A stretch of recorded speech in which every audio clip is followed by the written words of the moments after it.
Donc, souvent, il y a certains qui regardent la richesse qu'ils ont, la progéniture, la foule, les personnes, leur personnalité. Ils essaient de combattre l'islam, ils essaient de s'opposer à l'islam, au point qu'ils sont tentés même d'utiliser ces faveurs contre la religion, contre Allah. Et Allah, dans le chapitre 4 de la sourate, il va essayer d'établir ce lien en nous exposant un récit. Un récit à partir duquel il y a certains qui ont bénéficié un héritage, évidemment. Donc, avec leur richesse, ils ont voulu s'opposer à la volonté d'Allah. Et Dieu les a humiliés en les punissant dans cette vie. Donc, c'est comme Allah subhanahu wa ta'ala, il alerte les mécrois à travers ce chapitre de faire extrêmement attention, notamment les mécréants au moment de la révélation, de ne pas avoir confiance de leur richesse, du matériel qu'ils possèdent, tout en continuant de combattre Allah subhanahu wa ta'ala. Donc, dans notre sourate, ce chapitre-là, à partir du verset 17, comme nous l'avons annoncé plus tôt. Donc, du verset 17, Allah subhanahu wa ta'ala, il va nous exposer ce qui s'est passé entre ces gens, du verset 10 jusqu'au verset 33. Et si vous voulez, on peut ajouter le verset 34. Donc, Allah nous dit, Inna balawnahum kama balawna ashab al-jannah.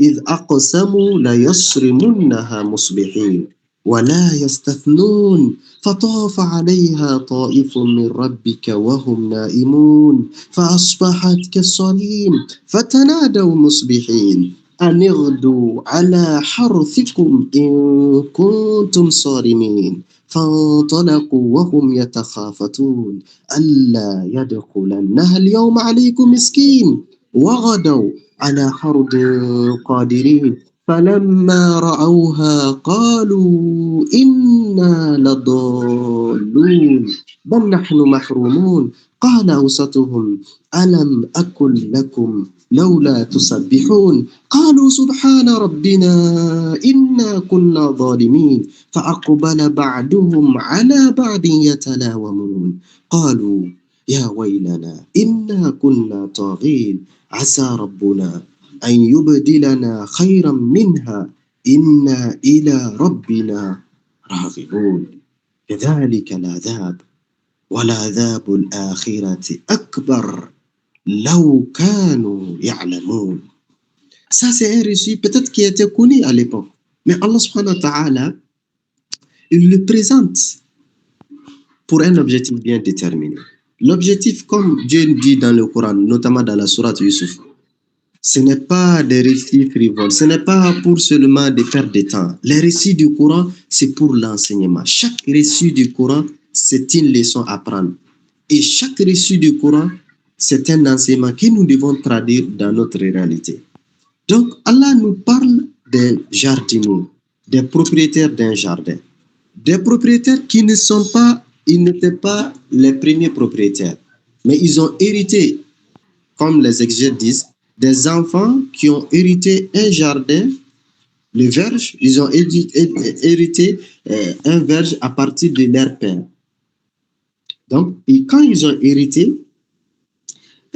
comme le Coran même nous dit, donc, quand ils ont hérité, maintenant le verger à partir de leur père, ils se sont comportés, ils ont voulu, en tout cas, ils ont décidé, ils ont pris la décision ferme de contrarier la volonté d'Allah subhanahu wa ta'ala, de brûler la limite établie par Allah subhanahu wa ta'ala, d'oublier l'injonction d'Allah subhanahu wa ta'ala. Ils ont voulu transgresser les droits des nécessités de ces vergers.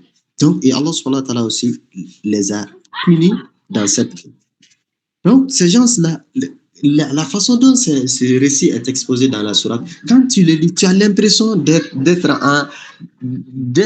un observateur, comme si vous êtes là en train de regarder la scène du début jusqu'à la fin. Mais ces enfants même, eux, ils ignorent ce que Dieu a préparé pour eux. Ils ignorent, mais toi, tu lis la sourate, toi, tu étudies la sourate, toi, tu regardes, tu vois toute la scène du début jusqu'à la fin, et Tu vas voir comment ces enfants, ils ont réagi, ils réagissent à la fin de la sourate. Allah dit, Inna balawnahum kama balawna ashab al-jannah. Dans le verset 17, il dit, nous les avons éprouvés, les Mécois, comme nous avons éprouvé les propriétaires du verger qui avaient juré d'en faire la récolte du matin. Oui, ces vergers, ces enfants qui n'étaient pas, comme les exégètes disent, ils n'étaient pas les propriétaires du verger. Et quand ils ont bénéficié, leur père, il était d'habitude de sa coutume, à chaque récolte, de réserver une part de la récolte aux nécessités, aux besoins, aux pauvres. Maintenant, quand les enfants ils ont hérité, ils disent que vraiment notre père il n'est pas censé. Lui, il est en train de gaspiller. Il est en train de les encourager au fainéantisme. Là. Il est en train de faire ceci. Comme actuellement nous attendons certains enfants, quand ils bénéficient, quand ils héritent les propriétés, les biens de leurs parents, ils pensent que le père ou la mère n'était pas bien, il était un dilapidaire, il était un gaspilleur, il est en train d'encourager des fainéants. Donc, c'est ce que ces enfants voulaient aussi. Donc, ils ont juré de faire la récolte le matin très tôt sans aviser les nécessités. Donc, ils voulaient s'accaparer du droit des nécessités sur leurs riches. Ils oublient que c'est Dieu qui les a accordé cette faveur. Et c'est pourquoi Dieu les a exigés d'accorder une part de leur faveur aux besognés. Donc, on peut comprendre ici la gravité du non-respect de la zakat. Quelqu'un qui mène une activité génératrice de revenus, s'il néglige la zakat, il est en train d'encourir un grand problème. Et c'est pourquoi Allah nous dit, lorsqu'ils ont décidé de faire la récolte le matin, sans prévenir les nécessités, sans prévenir les ayants droit, c'est-à-dire la part des nécessités, qu'est-ce qu'Allah subhanahu wa ta'ala dit? فَأَصْبَحَتْ كَالصَّرِيمِ فطاف عليها طائف من ربك وهم نائمون فأصبحت كالصريم. Dans le verset 19, Allah dit une calamité de la part d'Allah tomba sur leur verger. Oui, pendant qu'ils dormaient, ils ont préparé, ils se sont planifiés en disant que le lendemain, ils se précipitent pour faire la récolte. Et pendant la nuit, Allah subhanahu wa ta'ala a envahi leur verger. Et Allah dit et le matin, ce fut comme tout a été rasé. Tout a été rasé de là, tout a été brûlé. Dieu a envoyé des feux et des vents de brûler tous leurs vergers. Tout est réduit en cendres. Tout a été détruit. La richesse qu'ils avaient, la faveur que Dieu les avait accordée. Ces gens-là, ils ont transgressé. Ils voulaient transgresser. Ici, ils n'ont pas posé, mais l'acte qu'ils ont posé est équivalent de la transgression, car ils ont pris la détermination ferme. Ils se sont consultés, ils ont pris la détermination et l'engagement pour exécuter, tout en exécutant. Donc, comme ils se sont décidés de faire ce mal, et Allah subhanahu wa ta'ala aussi, maintenant, il a agi en détruisant leur verger. Et qu'est-ce qu'ils disaient, ces gens-là? Anirdu ala harthikum in kuntum sarimin. Comme Allah nous dit dans le verset 22, il dit Anirdu, partez tôt ala harthikum, partez tôt à votre champ si vous voulez les récolter. Fantalaqu wa hum yatakhafatun. Donc ils allèrent avec doucement, en se cachant. Donc, ils ne voulaient pas. Ils sont allés en catimini, sans prévenir les pauvres. Leur intention était claire. Donc, récolter tous les champs et ne restait rien pour ces pauvres, pour les massakines, pour les besognés. C'est ce qui était leur engagement. Et sur ce point qu'ils se sont accordés. Il dit, Anirdu ala harthikum in kuntum sarimin fantalaku wa miskin alla yadkhulannaha al-yawma alaykum miskin. Ils disent faites tout pour que aujourd'hui ne laissez aucun pauvre bénéficier sa part de votre champ. ce que vos pères ont initié. Il ne faut pas, en tout cas, accepter, ne perpétuer pas cette attitude. Non, non, non. Aujourd'hui, aucun pauvre n'obtiendra quoi que ce soit de ces champs-là. Ne permettez à aucun pauvre de bénéficier une part de la récolte. Il voulait transgresser, priver ces pauvres de leurs droits. C'est pourquoi Allah dit Wa'adaw ala hardin qadirin. Oui, ils partirent. Donc, tout en décidant d'appliquer leur décision, leur avarice, leur transgression envers ses ayants droit, envers les pauvres. Donc, ils pensaient qu'ils allaient réussir. Ils réussiront maintenant à faire la récolte sans quand même regarder quoi que ce soit aux pauvres. Donc, c'est ce qu'ils ont planifié. Mais qu'est-ce que Dieu aussi a planifié? Ou comment Dieu aussi a agi? Ils ont oublié la stratégie d'Allah. Ils ont oublié que Dieu est en train de tout surveiller. Ils ont oublié que Dieu est au courant de tout. Ils ont oublié que Allah subhanahu wa ta'ala est en train de tout surveiller. Ils ont oublié que Dieu n'accepte jamais la transgression. Ils ont oublié que Allah subhanahu wa ta'ala, pour tel crime, ça ne restera pas sans puni. Il n'y aura pas une impunité auprès d'Allah subhanahu wa ta'ala. Et Allah subhanahu wa ta'ala a décidé d'anéantir leurs verges, leurs champs, tout a été anéanti. Et ils ont été surpris quand ils sont arrivés au champ, en se cachant, après avoir arrivé au champ en catimini, فَلَمَّا رَأَوْهَا قَالُوا إِنَّا لَضَالُونَ. Quand ils virent leur jardin dévasté, rasé, ils disent non, vraiment, nous avons perdu notre chemin. Ce n'est pas, ils ne s'attendaient pas. Ils ont oublié l'omnipotence d'Allah. Ils ont oublié la surveillance d'Allah. Donc, en voyant leur champ rasé, ils disent non, nous nous sommes trompés du chemin. Ils ont repris le chemin. Ils sont convaincus, ils ont parvenu à la conclusion qu'effectivement, c'est ici la localisation de notre champ. Mais leur champ a été totalement dévasté, rasé. Et c'est en ce moment qu'ils ont dit قال أوسطهم ألم أقل لكم لولا تسبحون. Les plus justes parmi eux, soit les plus jeunes ou l'homme parmi eux, celui qui avait quand même quelques bonnes moralités, qui avait des bonnes moralités, qui était censé, qui ne partageait pas. Ces versets nous fait croire qu'ils n'étaient pas tous d'accord, ils ne partageaient pas tous le même avis. C'est-à-dire l'avis de faire la récolte sans réserver quoi que ce soit aux pauvres. Donc Allah dit, celui qui ne partageait pas leur avis, ces derniers leur a dit, selon l'expression du Coran, Allah dit, les plus justes d'entre eux dit, ne vous avais-je pas dit, ne vous avais-je pas prévenu de glorifier Allah, ne vous avais-je pas prévenu de ne pas tenter de priver les pauvres de leurs droits, ne vous avais-je pas prévenu de la colère d'Allah. Mais malheureusement, lui, il n'a pas pu conserver sa valeur.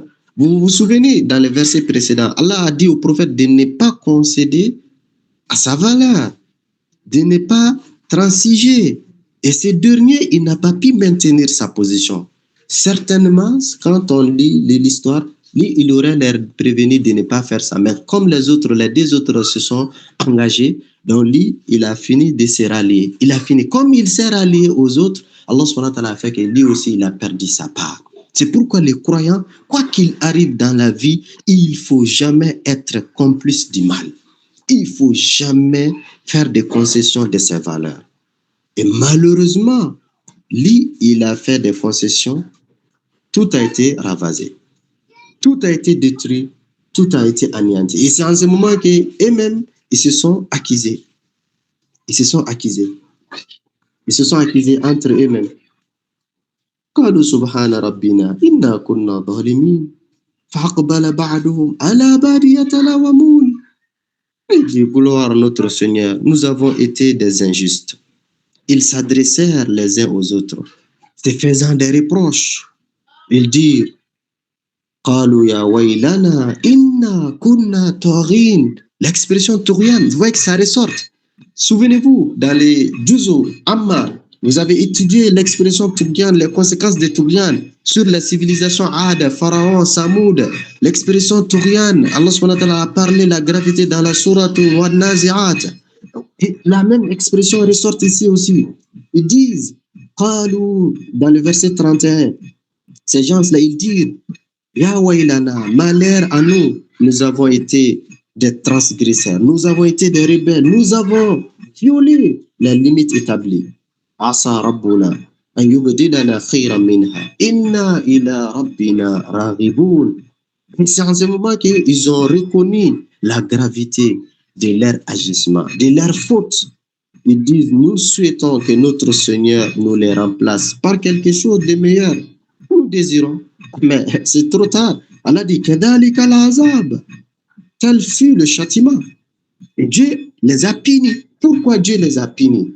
Car ils ont transgressé. Car ils ont décidé de priver les pauvres de leurs droits. Pourquoi Dieu les a punis? Car ils ont voulu ne pas s'acquitter de la zakat. Parce que la zakat est une récolte, c'est au moment de la récolte. D'une culture, c'est au moment de la récolte. Donc, bref, ils ont vu qu'ils ont décidé de priver les gens de leurs droits, de leurs biens. Et Allah subhanahu wa ta'ala aussi a décidé de les punir, de les chercher. Et c'est pourquoi Allah dit que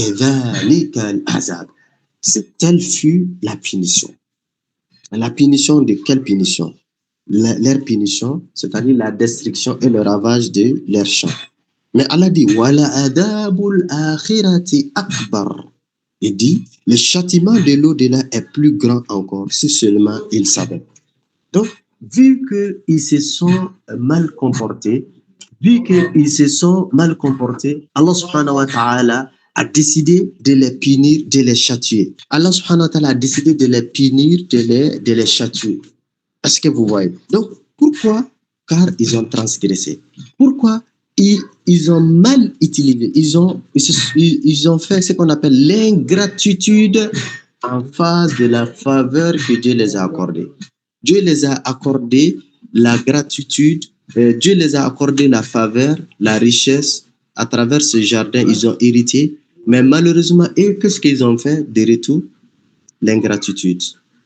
Ils n'ont pas reconnu la recommandation d'Allah, ils n'ont pas reconnu l'injection d'Allah subhanahu wa ta'ala par rapport à l'usage maintenant de cette faveur. Et Dieu aussi a décidé de les anéantir. Donc, les mécréants, Walid ibn Mughira, qui avaient beaucoup d'enfants, qui avaient beaucoup d'argent, mais qui n'étaient pas reconnaissants, qui n'étaient pas obéissants vis-à-vis d'Allah subhanahu wa ta'ala, Allah subhanahu wa ta'ala dit, s'il ne fait pas attention, il va subir le même sort. Donc, ce verset, non seulement ça, c'est une menace par rapport aux mécréants, une menace contre eux pour leur dire que si vous ne faites pas bon usage de la faveur d'Allah, vous allez être traités par le même sort. La richesse que vous avez, les enfants que vous avez, les possessions, le pouvoir, le statut, tout ceci, c'est des tentations. C'est des tentations. Allah subhanahu wa ta'ala est en train de vous éprouver. Il est en train de vous menacer. Est-ce que vous arriverez à respecter ou pas? Est-ce que vous arriverez à agir confortablement ou pas? Donc, si vous ne faites pas de bon usage, vous ne témoignez pas la gratitude à l'égard d'Allah, Dieu va vous punir. Alors que la gratitude que l'on peut témoigner, c'est la reconnaissance de la Seigneurie d'Allah. C'est la reconnaissance de la prophétie de Mohammed. C'est le respect de Tawhid. C'est l'adoration correcte d'Allah subhanahu wa ta'ala. Et en même temps, c'est pourquoi le verset suivant, Allah subhanahu wa ta'ala, il donne l'espoir. Il suscite cette lueur d'espoir aux croyants aussi. Dans le verset 43, en disant, Inna lil muttaqina inda rabbihim jannatin na'im. Dans ce verset, Allah subhanahu wa ta'ala dit Inna lil muttaqina inda rabbihim jannatin na'im. Dans le verset 43, il dit les pieux, les croyants, eux qui sont reconnaissants d'Allah, qui sont reconnaissants des bienfaits d'Allah, qui se soumettent à la volonté d'Allah. Jannat inda rabbihim. Donc Allah dit ils auront auprès de leur Seigneur les jardins du délice. Pendant que les mécréants, pour les mécréants, pour les infidèles, et ils auront le châtiment douloureux le jour dernier. En opposition, les croyants, ils vont avoir maintenant une récompense, un honneur, un grand honneur le jour dernier. Donc, ça, c'est deux fins qui sont contraires, diamétralement opposées. La fin des croyants, qui est le paradis, l'honneur, et la fin des mécréants, la fin de ceux qui crient des mensonges, qui sera l'enfer. Allah subhanahu wa ta'ala nous en présente. Donc, ici, à partir de ce niveau, Allah subhanahu wa ta'ala, il donne cette assurance, cette garantie aux croyants d'être patients.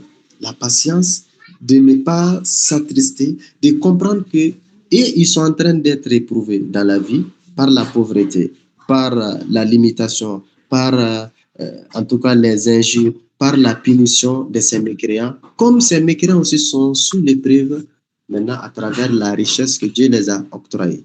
Donc, chacun est dans une épreuve. Seuls ceux qui se montreront reconnaissants vis-à-vis d'Allah, ceux qui adoreront Allah subhanahu wa ta'ala, seuls ceux qui sortiront gagnants. Dans l'avant-dernier chapitre de la sourate, comme nous l'avons annoncé, Allah subhanahu wa ta'ala, il donne la preuve de la fausseté des croyants. Dieu, ils essaient de les ridiculiser en démontrant que c'est des menteurs, c'est des personnes qui sont sans valeur, sans morale, et c'est des personnes qui ne suivent aucun principe. Ils ne suivent aucun principe. Allah subhanahu wa ta'ala dit أَفَنَجْعَلُ الْمُسْلِمِينَ كَالْمُجْرِمِينَ مَا لَكُمْ كَيْفَ تَحْكُمُونَ أَمْ لَكُمْ كِتَابٌ فِيهِ تَدْرُسُونَ إِنَّ لَكُمْ فِيهِ لَمَا تَخَيَّرُونَ أَمْ لَكُمْ أَيْمَانٌ عَلَيْنَا بَالِغَةٌ إِلَى يَوْمِ الْقِيَامَةِ إِنَّ لَكُمْ فِيهِ لَمَا تَحْكُمُونَ سَلْهُمْ أَيُّهُمْ بِذَلِكَ زَعِيمٌ إن لكم لما تحكمون سلهم أيهم بذلك زعيم أم لهم شركاء فليأتوا بشركائهم إن كانوا صادقين يوم يكشف عن ساق ويدعون إلى السجود فلا يستطيعون خاشعة أبصارهم ترهقهم ذلة وقد كانوا يدعون إلى السجود وهم سالمون فذرني ومن يكذب بهذا الحديث سنستدرجهم من حيث لا يعلمون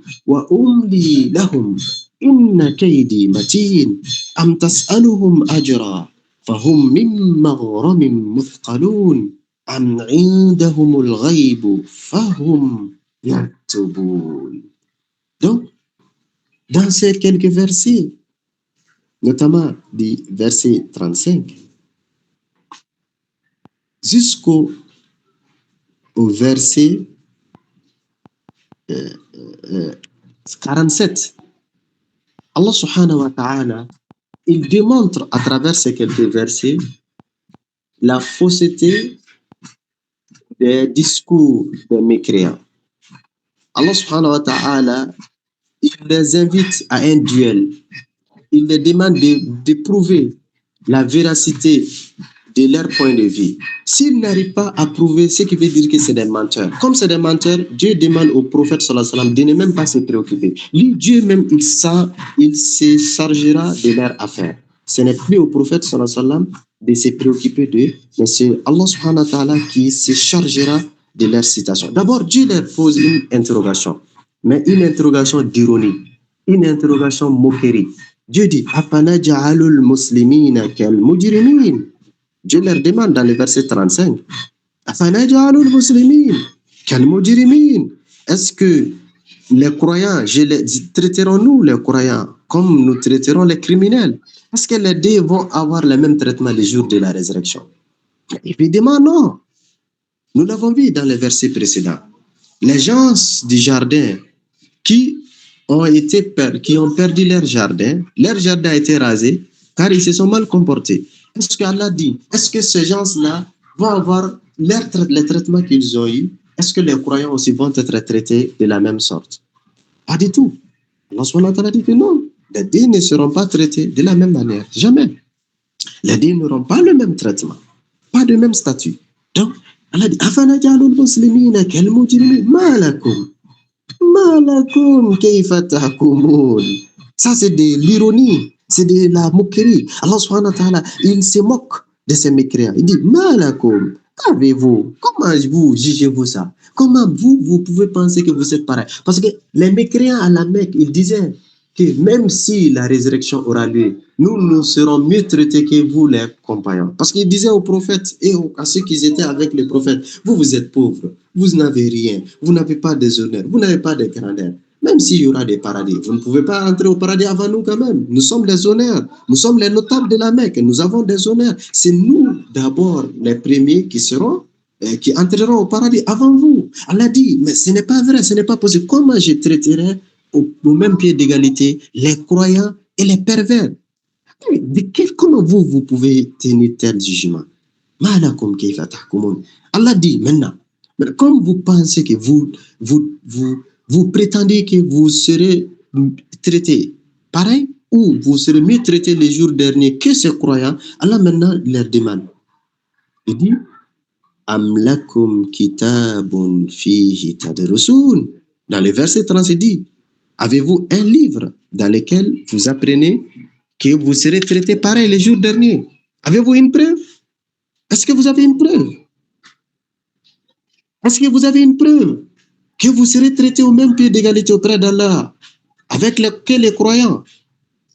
Inna lakum fihi lama takhayyarun.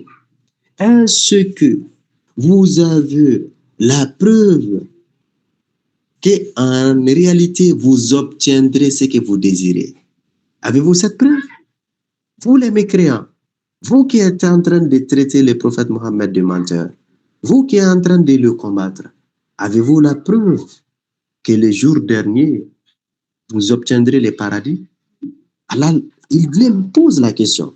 Am lakum aymanun alayna baligha. Et dans le verset 39, Dieu parle, il dit, est-ce que vous avez un serment? Est-ce que vous avez une garantie? Est-ce que Dieu vous a garanti? Est-ce que Dieu vous avait donné l'assurance que vous obtiendrez ce que vous désirez? Est-ce que vous avez un serment qui est valable jusqu'au jour dernier, qui engage Allah subhanahu wa ta'ala à vous accorder ce que vous désirez? Est-ce que vous avez ceci? Il demande au prophète, Salhum ayyuhum bizalika zahim. Qui est garant de ce serment? Qui est garant? Qui vous a dit que vous serez sauvés les jours derniers? Qui vous a dit que demain vous obtiendrez le paradis? Qui vous a dit que vous serez épargnés de l'enfer? Ça, c'est pour dire que c'est des menteurs. Parce que c'est ce que les Quraysh, ils disaient. Il n'y a pas une résurrection. Ils disaient, même s'il y aura des résurrections, mais nous, on va rentrer au paradis. Rappelez-vous, dans la sourate Al-Muddathir, qu'est-ce qu'ils ont dit? Mais si l'enfer est gardé seulement par 19 gardiens, mais nous, on va les éliminer et nous allons nous enfuir de l'enfer pour aller au paradis. Maintenant, là, tout le monde. Est-ce que vous avez une garantie? Qui est garant? Qui est en train de garantir? Demandez-leur qui d'entre eux en est garant. Qui est garant de serment, de la garantie, de l'assurance d'Allah qu'ils obtiendraient ce qu'ils désirent? Am lahum shuraka'u falyatu bishuraka'ihim in kanu sadiqin. Ou ils ont des associés, ils ont des accompagnants, les idoles qu'ils sont en train d'adorer. Pensez que ces idoles, ça vous servira quelque chose? Alors, il faut les inviter, de vous témoigner, de vous accorder la garantie, l'assurance, si vous êtes véridique. Quand est-ce qu'on leur demandera de faire venir leurs associés, soit de ce qu'ils adoraient, ou des personnes quand même qui les garantissent? Quand yawma yukshafu an saqin wa yud'auna ila sujudi fala yastati'un. Donc c'est un verset autour duquel il y a beaucoup de discussions. Mais nous allons essayer quand même, compte tenu du temps, de résumer. Allah subhanahu wa ta'ala dit, on leur demandera 6 ans des associés, le jour où la jambe apparaîtra. Le jour de horreur, c'est-à-dire le jour où un pied sera découvert. Et comme certains experts disent, il s'agit de la jambe d'Allah subhanahu wa ta'ala. Oui, Dieu a la jambe. Mais on ne va pas dire la jambe de Dieu est comparable aux jambes des créatures. Non, non, non. Rien ne le ressemble. Donc, le jour où un signe d'Allah apparaîtra, ce jour-là, ils seront appelés à la prosternation. On les invitera de se prosterner. Ils ne pourront pas. Il y a un hadith dans lequel les messagers de Dieu, les jours de la résurrection, la jambe d'Allah apparaîtra. Et tous les croyants se prosterneront devant Allah. Les hypocrites ainsi que les mécréants ne parviendront jamais à se prosterner. Allah subhanahu wa ta'ala, il a les attributs que lui-même il a déclarés dans le Coran. Nous allons faire l'économie et nous allons nous protéger de ne pas rentrer dans les spéculations pour essayer de commenter. C'est des choses qu'on ne connaît pas, qu'on ne pourra pas comprendre durant cette vie. Mais nous croyons à ce que tout ce que Dieu a dit, qu'il en a dans le Coran ou à travers les hadiths du prophète sallallahu alayhi wa sallam. Donc, Allah subhanahu wa ta'ala dit, ces jours-là, ils ne pourront pas se prosterner. Khashi'atan absaruhum tarhaquhum zilla. Donc, leurs regards seront abaissés. Et l'avilissement leur couvrira. Tarhaquhum zilla. Ils seront humiliés. Ils seront rabaissés. Car, lorsqu'ils étaient dans la vie éphémère, ils étaient appelés à la prosternation. Mais ils refusaient de se prosterner. Ils refusaient d'adorer Allah. Ils refusaient de lui témoigner la gratitude. Donc, Allah subhanahu wa ta'ala, à travers ces quelques versets, il nous prouve que les mécréants, c'est des menteurs. Les mécréants ne suivent aucun enseignement, ne suivent aucune règle. Ils n'ont aucun principe à suivre. C'est les croyants qui sont les véridiques, qui suivent les principes, qui suivent la règle. Et c'est pourquoi Allah subhanahu wa ta'ala, ils essaient de décharger les prophètes ainsi que les croyants à partir du verset 44. Rappelez-vous, on a dit, c'est une sourate mécoise au cœur de la Mecque, au début de l'islam.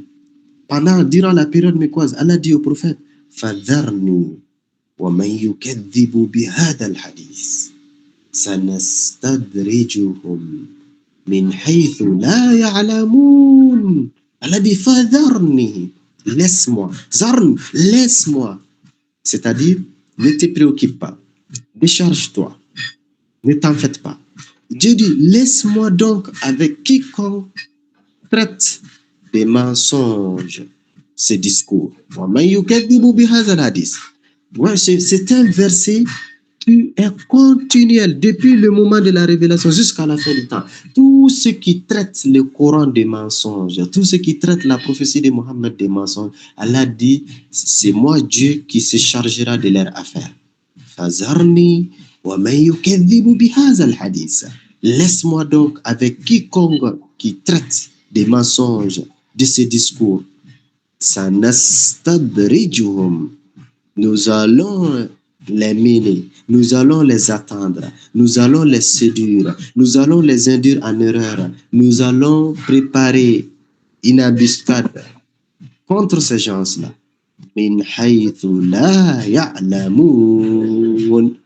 Par où ils ne savent pas, par où ils ne s'attendent pas, par où ils ne préviennent pas. Laisse-le. Wa umli lahum. Allahu Akbar. Allah dit, et je leur accorde un délai. Inna kaydi matin. Mon stratagème est sûr. Donc Allah dit dans ces versets, il rassure les prophètes, il rassure les croyants de ne pas se préoccuper des menteurs, des personnes qui n'ont pas de bonne moralité, des personnes qui ne sont pas reconnaissants de la faveur d'Allah sur eux.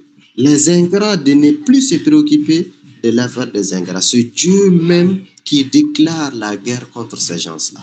Oui, des ennemis de l'islam, des gens qui combattent, des gens qui essaient de nous intimider. Allah dit, laissez-les faire tout ce qu'ils veulent.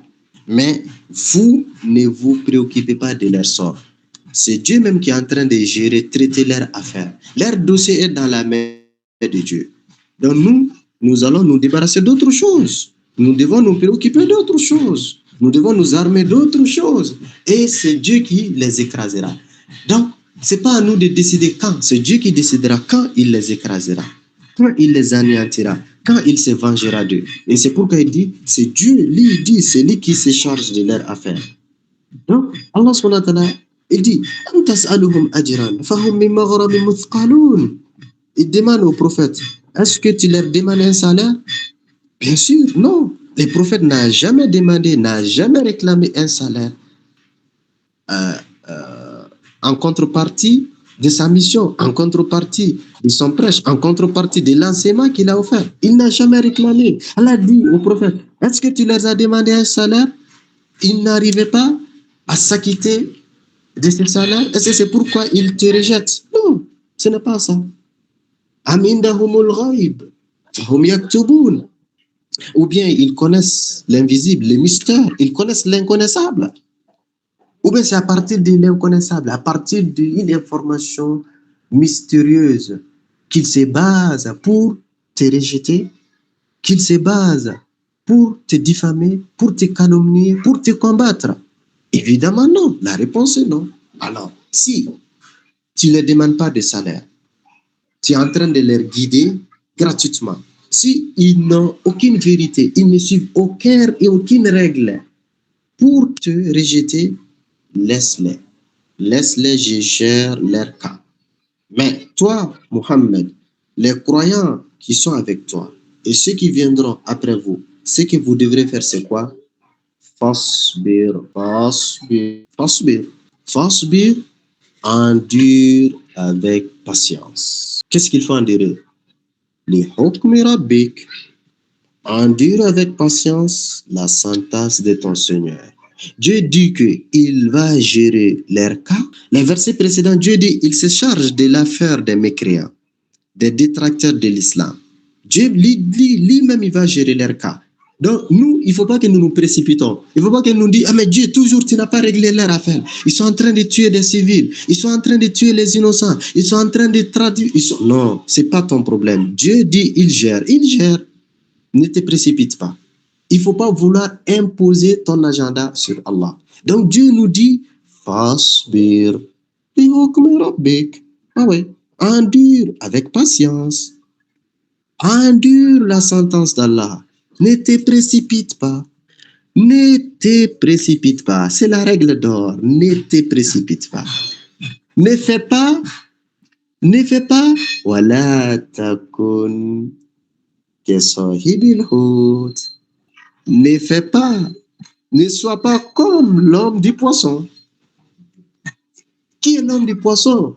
Dans d'autres sourates, Dieu nous a dit, il s'agit du prophète Yunus, Jonas, alayhi salam, Yunus ibn Matta.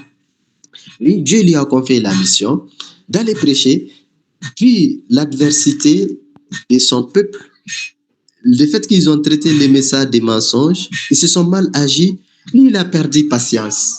Il a perdu patience au point qu'il dit, vraiment ces gens-là c'est des foutis, c'est des gens qui Dieu va les anéantir. Pourquoi Dieu même m'a envoyé vers ces peuples récalcitrants? Il dit, bon, moi-même je vais sortir. Il s'est précipité car il était en colère, il a agi sous l'émotion, il a agi sous la colère, il a oublié la mission.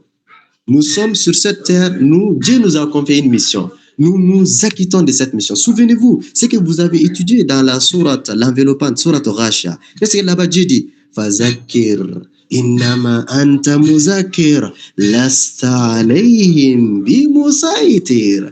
Ce qui nous incombe, c'est de rappeler, les rappels, enseigner, dire, aviser, sensibiliser. Mais nous ne sommes pas garants sur les gens. Non, il ne faut pas que nous nous substituions. Donc Dieu dit au prophète de ne pas agir comme a agi l'homme du poisson. Iznada wa huwa makzoum, qui appela Allah dans sa grande détresse, dans sa grande angoisse, dans l'épreuve. Ouais, Younous, il est sorti avant de recevoir l'ordre d'Allah de sortir. Et Dieu a fait que quand il a emprunté la pirogue au milieu de l'océan, au milieu de la mer, donc leur bateau était au point de s'écrouler. Ils ont décidé de jeter quelqu'un. Donc, ils ont fait tirage au sort. Les tirages étaient tombé au prophète Younous. Ah, les gens disaient, nous, on veut se sauver. Hein. Même si tu es Younous là, nous, il faut que quelqu'un soit jeté. Et c'était toi. Ils l'ont jeté. Quand ils l'ont jeté, la baleine l'a avalé.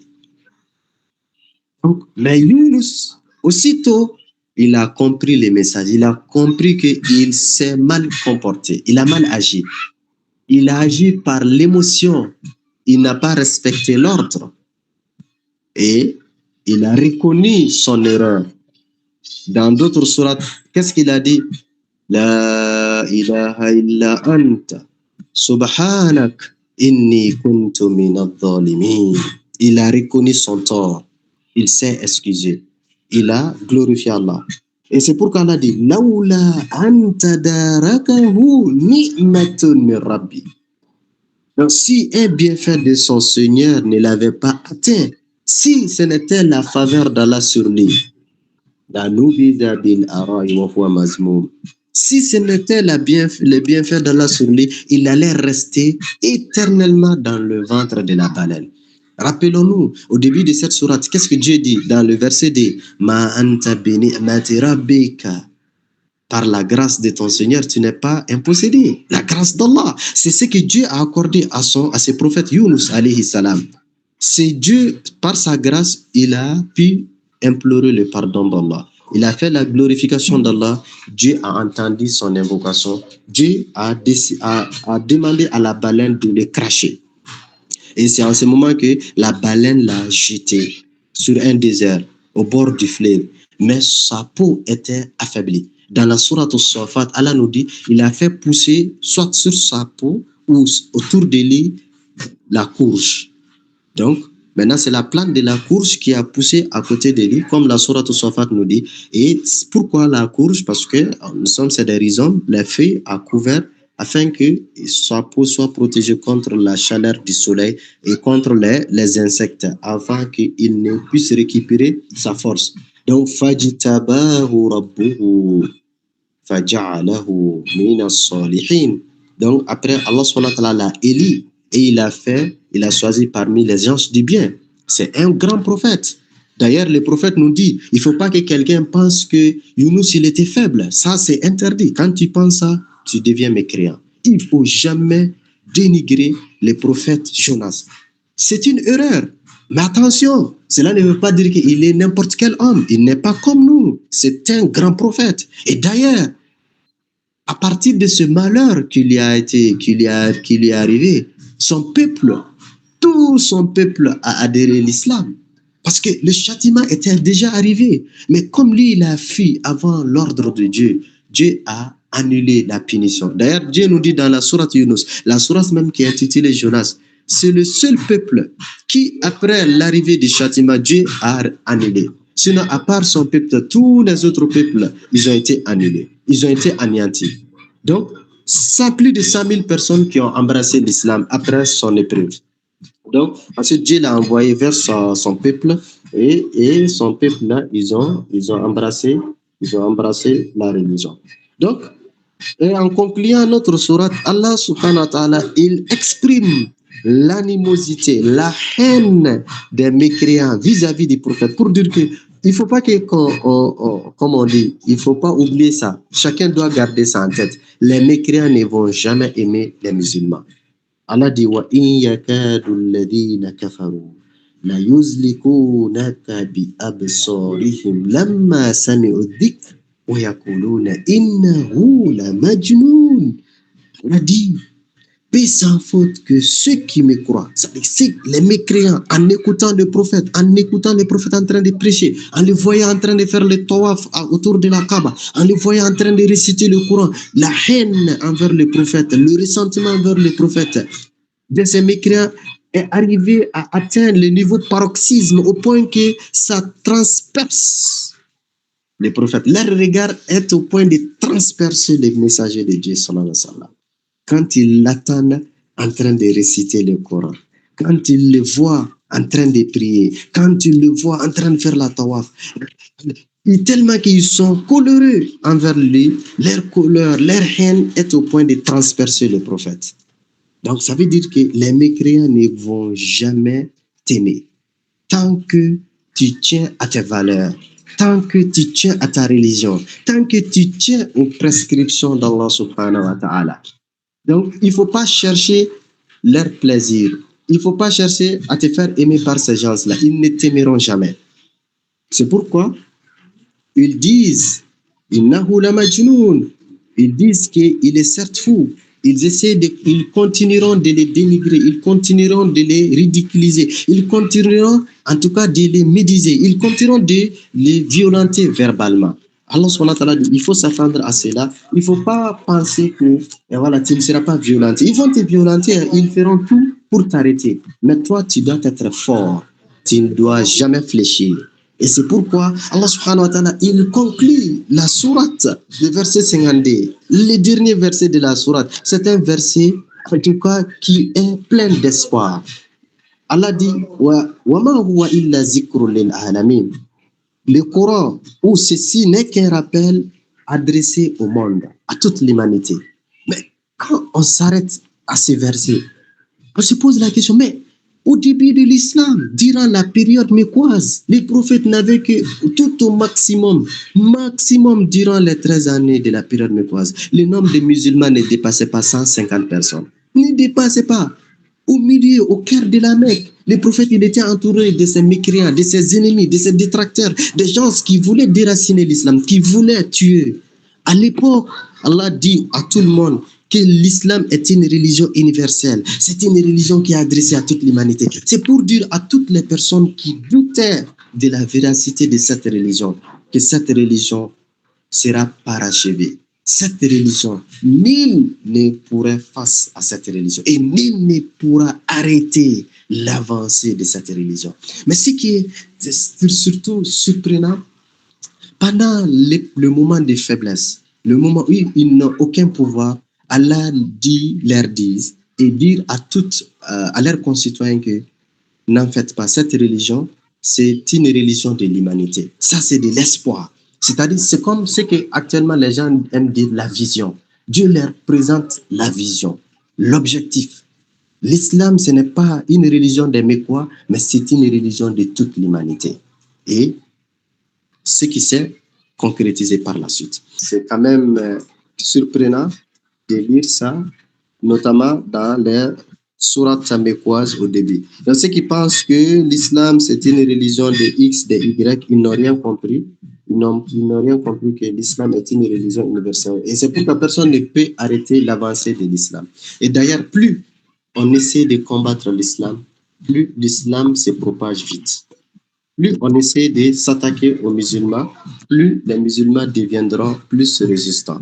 Et qu'Allah subhanahu wa ta'ala nous facilite la compréhension, qu'il fasse de nous des élus du paradis, et qu'Allah nous accorde, si cette sourate enseigne des choses, on peut retenir l'importance du savoir, l'importance de l'écriture, l'importance de l'apprentissage et l'importance de la bonne moralité.